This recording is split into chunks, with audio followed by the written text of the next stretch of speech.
Hello, everyone. My name is Emily Golia. I'm an actor, singer, and creator here in Los Angeles, and I'm so excited to introduce you to Mickey Berry from the Julia set. How's it going, Mickey? It's going great over here in England. It's gone sort of like nighttime now, so bit of a Yeah, time what time difference. is it But there? I'm always up for talking about the band, music, and stuff, and everything else. So any time is a good time. Great. We love that. Well, listen, before we get started, I'm going to show everyone a quick music video of yours.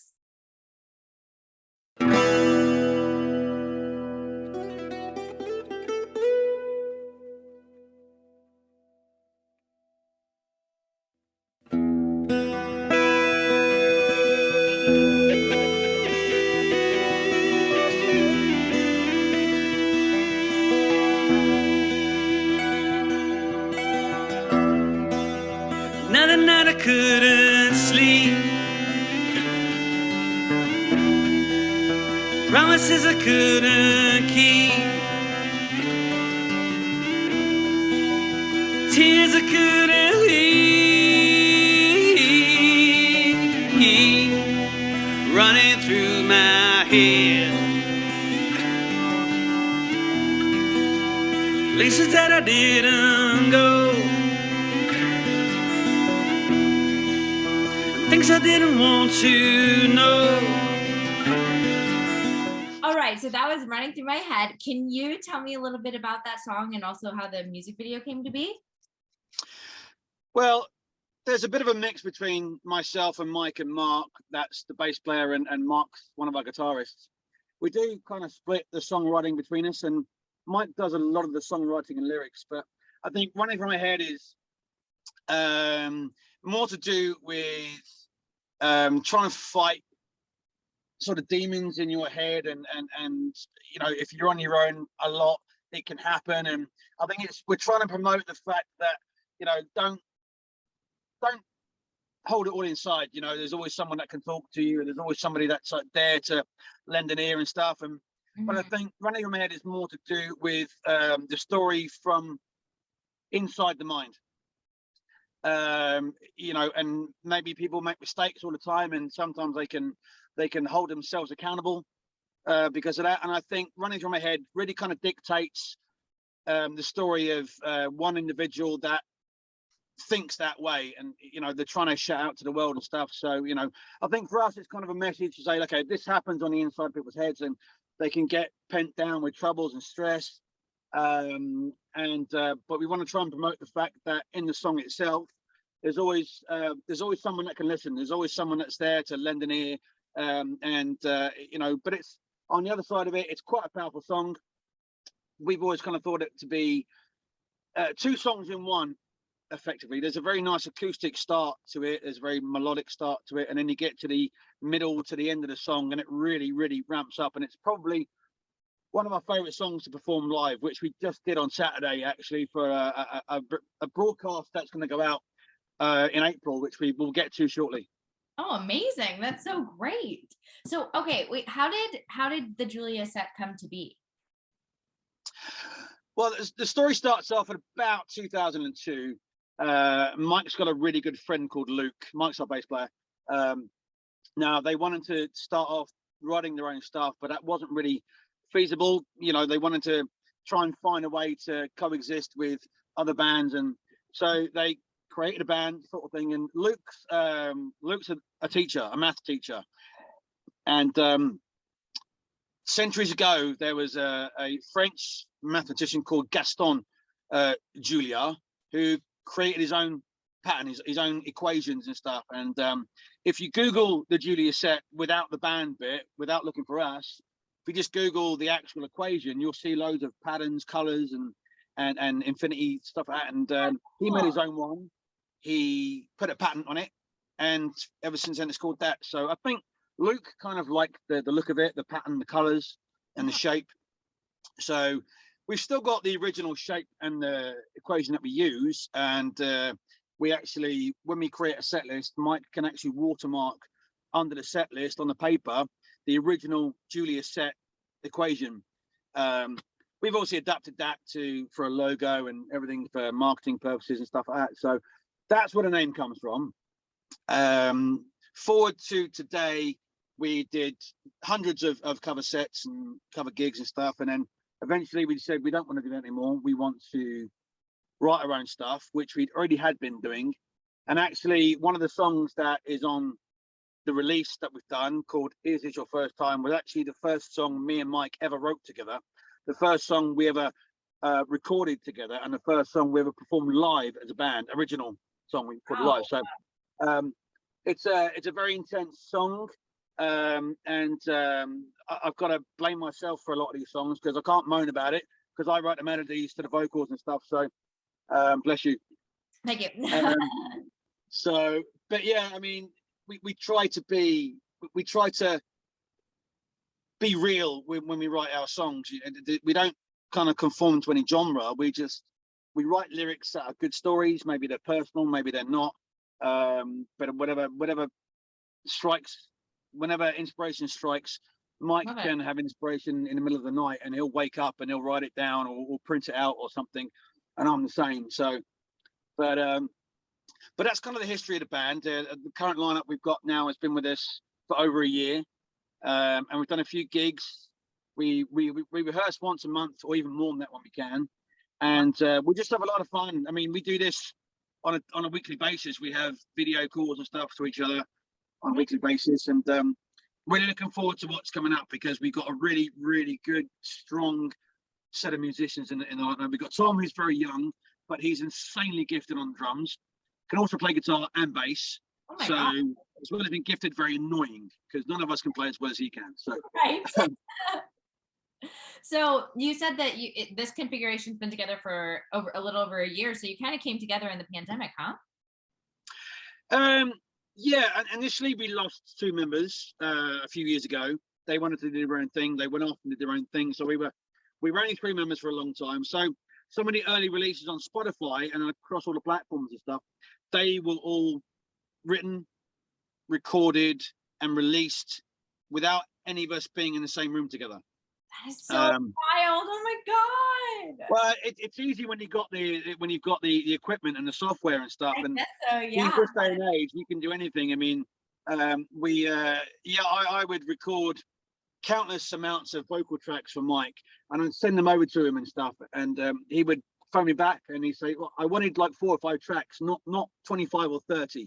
But when you get into the groove of it and stuff, and when I think most musicians would attest to this, is we're all our own worst critic, and we're all perfectionists. So if we even hear a note that's out of place on a recording, we will scrap it and start again, or just do loads of bits and pieces. So the great thing about what Mike can do is I will send him maybe 20, 25 different tracks, and he will take the very best bits of all those tracks and glue it all together. So the songs that you hear released from anybody is very 9 times out of 10, it's not going to be one take. It will be a combination of all different takes, and we handpick, or Mike handpicks the very best bits of each take, and he'll glue it all together and stuff. So you'll get something which sounds close to perfection, basically. And Melodyne, by the way, is an amazing discovery.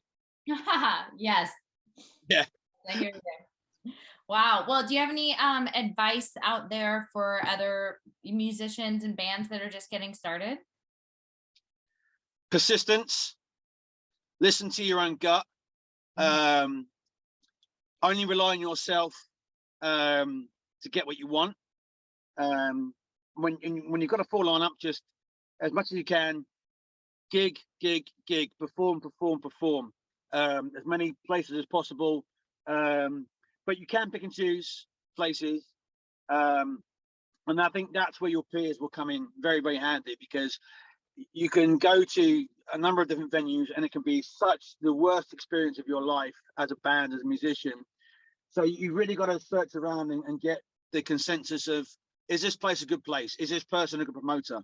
Do they put on a good lineup? Because there's nothing worse than going as part of a lineup in a venue, and all of a sudden you've got this really good, really nice, high octane guitar-based band that sets a tone early on for a venue, and then all of a sudden, in the middle of a night, you'll get an acoustic act which just completely ruins the vibe of the room. Yeah. So Right. there is a lot to be said for research and to do the legwork and to phone venues and basically speak to your peers, speak to other bands and stuff, communicate with them, join as many groups as possible online. But when it comes down to it, you know, don't be disheartened with setbacks. You know, if you don't get any traffic with your post, your online content and stuff, don't worry about it. Just keep doing it, keep doing it, keep doing it, because you know the iceberg effect is what it is. You know, what people see is the tip. What they Right. don't see is the years and years of hard work of So doubting true. yourself, telling yourself you're not good enough, listening too much to other people that are just jealous. To go, you're not any good. You're not very good. What's going on with that? You're not very good. Don't listen to them. You know, because if you think you're good enough, and if enough people around you say you're really, really good, listen to them. You know, if just believe in yourself, and you know, there's nothing you can't write about either. There's Yeah. nothing. There's nothing you can't make a song out of. You know what I mean? I mean, look at some of the stuff that we've got in our belt, lyric-wise, is beyond belief. I've read a lot of the stuff that Mike's written, and it's sat in a vault on an online server that we've got. And I'll read through some of the lyrics, and I think, how the hell did Mike think to write about this? Oh, I love that. I mean, the song is it your first time? It's very ambiguous because you listen to the song, it can mean one thing. If you listen to the melody, it can mean. If you listen to the lyrics when I'm singing it, it'd be, oh, right, okay. But if you read the lyrics on their own, it's like, oh wow, that's not what I thought it was about. Well, it's fascinating. Yeah. I mean, a bit of context on it and stuff. It's basically about a woman down on her luck who really has nobody around her for support. She can't make ends meet, so she does the only one thing she knows she can make her money, and that is go out on the street and find money for her. It doesn't mention it, but you know, she's kind of trying to look after her kid, her boy or daughter or son, whatever you want to call it. It's not mentioned in the song, but that's kind of what it's about. So, but we've had people come to us and say, "Oh, it's a really good song." You know, it reminds me of something. It could be their first time for anything. You know, it could be their first time that they maybe saw a long lost sister, or first time they saw a long lost mother or father they met. You know, really, the song lends itself to somebody's first time. Doesn't matter what it is. God, And I that's think so crazy and like so amazing about art, right? Is like yeah, how it can just be. definitely. I love that. Oh, that's so great. Well, listen, I'm so excited that you're going to be here on the Phoenix platform. I just think it's going to be an incredible new way for people to find all of your work and find Yeah. all of the content that you guys are putting out there. I'm going to put all of your links to everything about you underneath this video. And so people can find you easily. And yeah, I can't wait to see what's next for you. So thanks for meeting up with me today. Oh, definitely. I mean, and as I said at the beginning of the video, it's we were in North London on Saturday to film an exclusive broadcast. The company's called Hotvox, HOTVOX, and they're a London promoter, but they're working alongside the charity War Child. Wow, great. And it's called Rising, and there's been dozens and dozens of acts gone in. We're raising money for War Child, and at the moment, as you know, with things in Eastern Europe, which are going very, very badly, War Child are directly involved with the effort to help families and stuff that are trying to get out of Ukraine. So, and it's not just ambiguous; they are directly linked with it, and our timing couldn't be better. So, our broadcast goes out live on April the 11th. That's a Monday at 8 p.m. Great. There's a 3-week period of a donations page, and that donations page starts on April the 4th for 3 weeks. And it's not just a donations page either, because there's certain things and certain amounts that you can donate. You also get a little prize or a little incentive. People love an incentive. Yes, that's awesome. I mean, some they might not want, because they range from simply just signed copies of the set list, to signed copies of lyric sheets that we've printed out and stuff. To there's one of them where if you donate so much, you get to have me cook dinner for you. Oh, I love that. Great. I want that. I'll take dinner. Well, I do play golf, and I do love a bit of exercise and stuff. So something else, if you donate even more, you might get a chance to have a round of golf with me, or even go rock climbing. How fun! These are great incentives. Oh, definitely. I mean, it's great because we're one of our guys lives in Wales. So if you're lucky enough to live in Wales and you donate and you think, oh great, I'd like to have Mike, the bass player, cook dinner for me because he's in Wales. So yeah, I mean that's it. I mean we'll be promoting that for the next few weeks, so up till when it's broadcast and stuff. So, but yeah, that's the next thing coming up for us and stuff, and we got gigs getting booked as we speak. So there's a lot to come from us at the moment. So Great. but yeah, it's and even things like what you guys are doing, it's absolutely brilliant. You know, I mean, musicians and artists and performers and entertainers across the whole spectrum, I guess. You know, they always jump at the chance to do some promotion and do some content and to have interviews and stuff. And so, you know, for me to see that pop up on my radar with you guys, it was like, yeah, definitely, I'm going to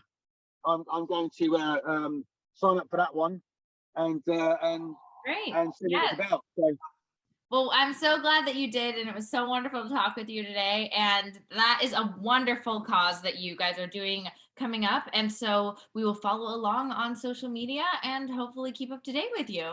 So definitely, it'd be good to have some more supporters. absolutely. All right. Well, you have a great night, and we will talk soon. Indeed. Thank you very much.